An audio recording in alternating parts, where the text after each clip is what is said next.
आज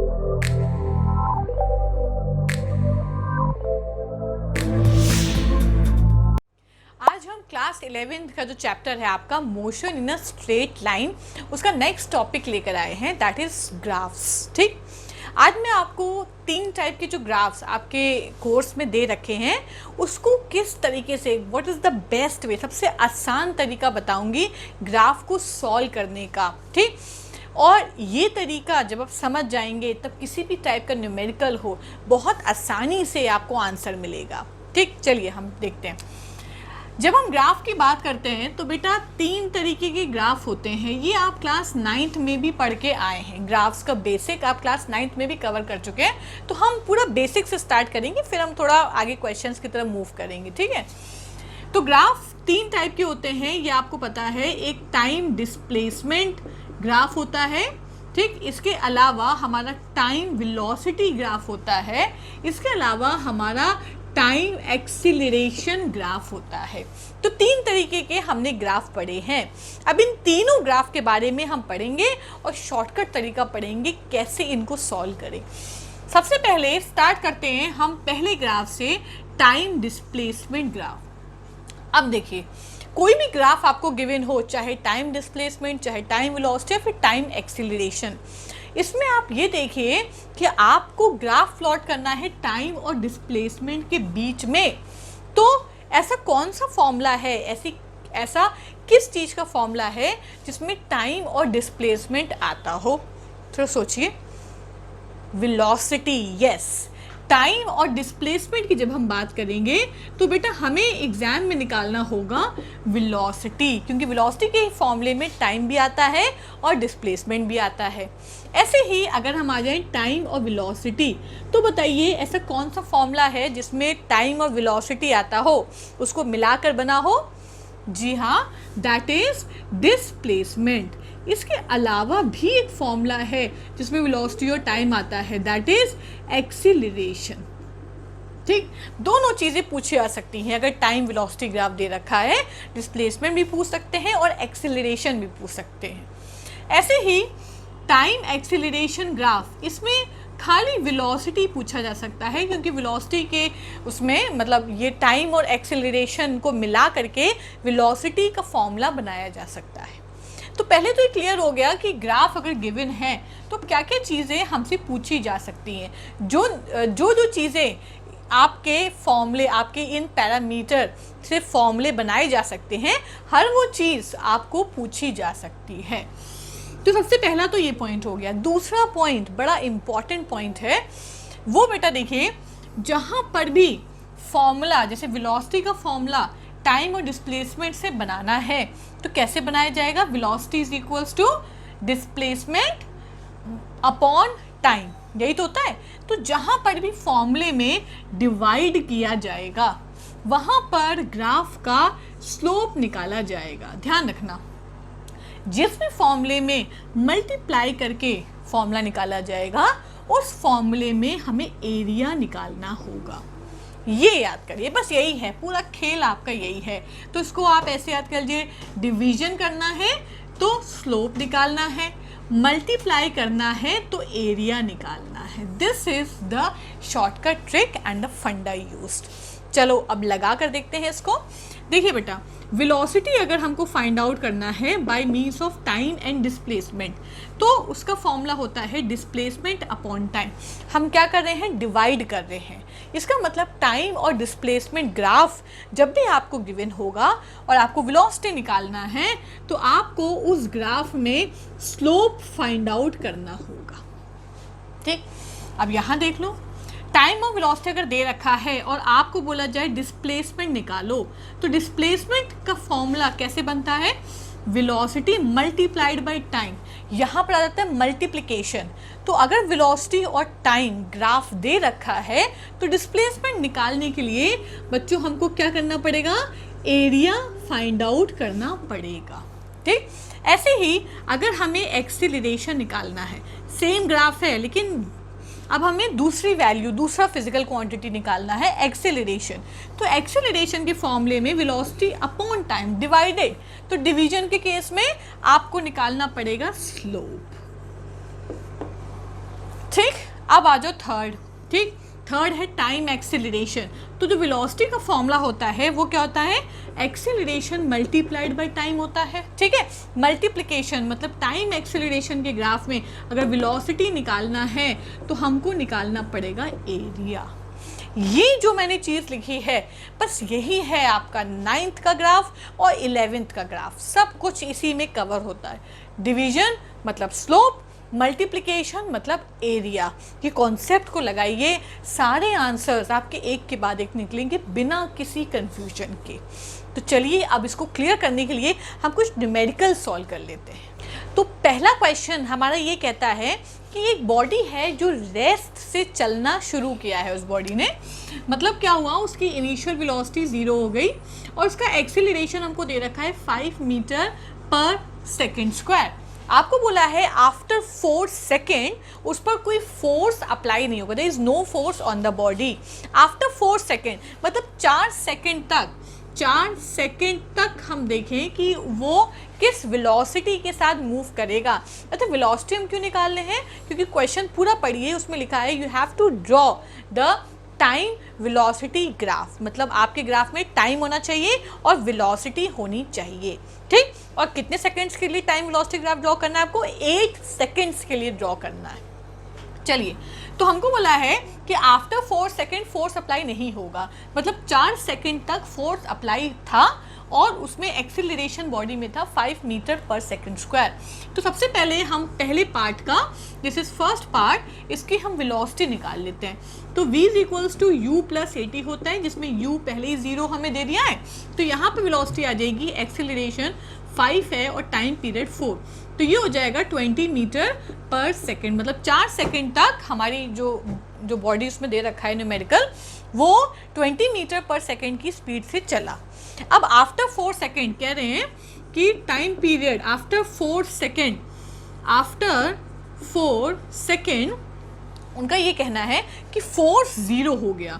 अगर बेटा फोर्स 0 हो गया तो हमको पता है F is equals to m into A, मतलब न्यूटन्स का जो लॉ है, force is equals to mass into acceleration.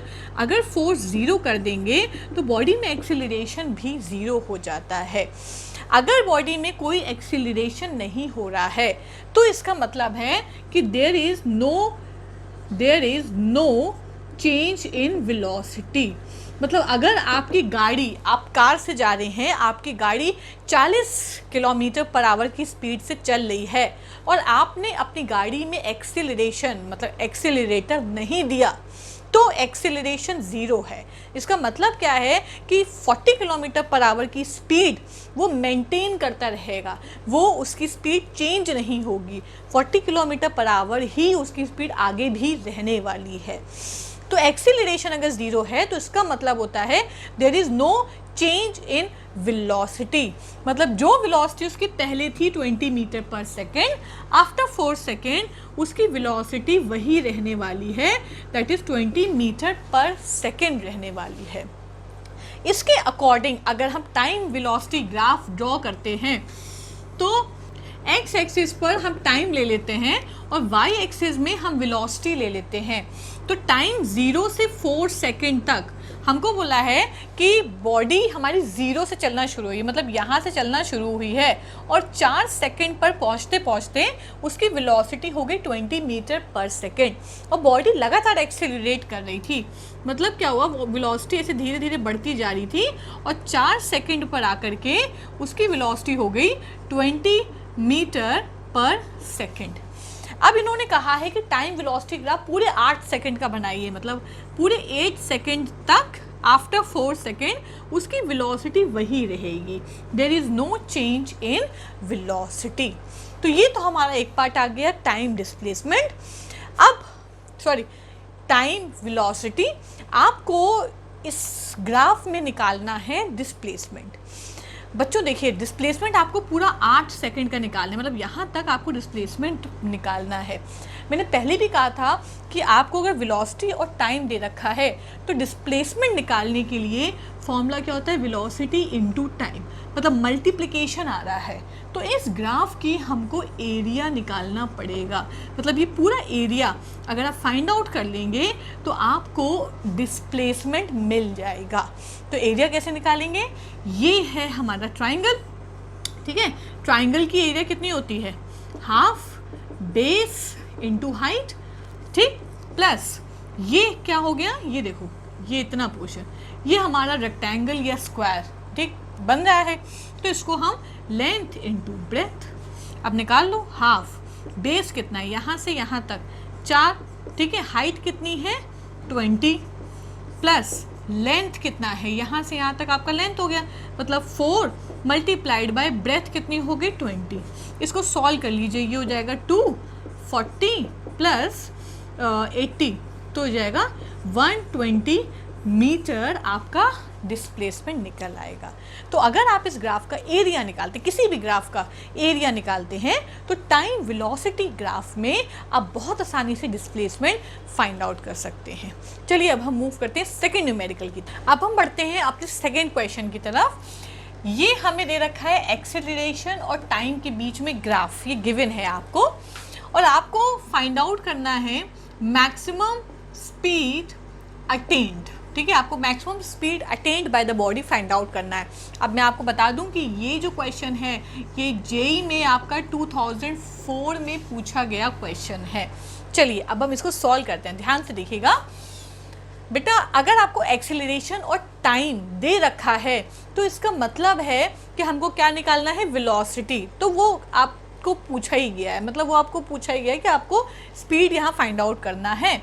Formula बताइए क्या रिलेशन होता है, अगर हमको स्पीड निकालना होगा तो एक्सेलरेशन और टाइम के बीच में रिलेशन क्या आ जाएगा, तो उस कंडीशन में हो जाएगा एक्सेलरेशन मल्टीप्लाइड बाय टाइम, ठीक है। अगर हम मैग्नीट्यूड से, स्पीड का स्केलर क्वांटिटी, तो हम खाली मैग्नीट्यूड की बात कर रहे हैं, we are not talking of direction.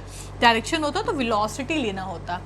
तो क्योंकि एक्सेलरेशन और टाइम को मल्टीप्लाई कर रहे हैं, इसीलिए हमको क्या निकालना पड़ेगा, एरिया। तो अगर आप इस ग्राफ की एरिया कैलकुलेट कर लेते हैं तो you can calculate the maximum speed attend by the body. तो कुल मिलाकर के आपको फाइंड आउट करना है एरिया।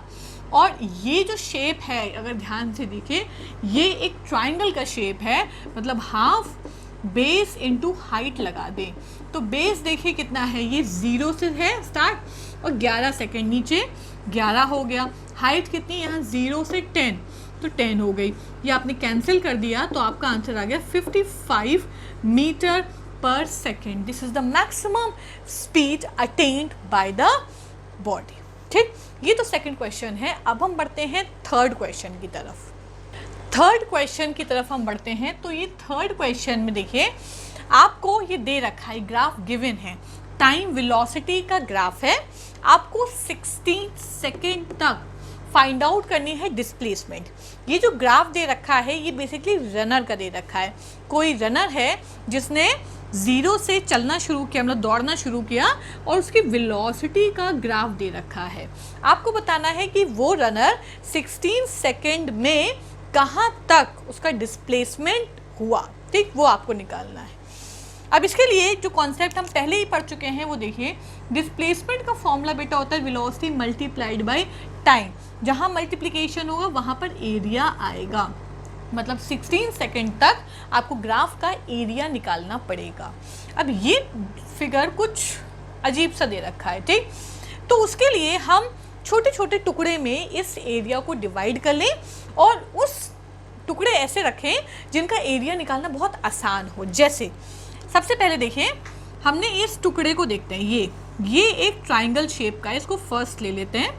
दूसरा ये पोर्शन हो गया, ये एक रेक्टेंगल है, ये दूसरा एरिया हो गया।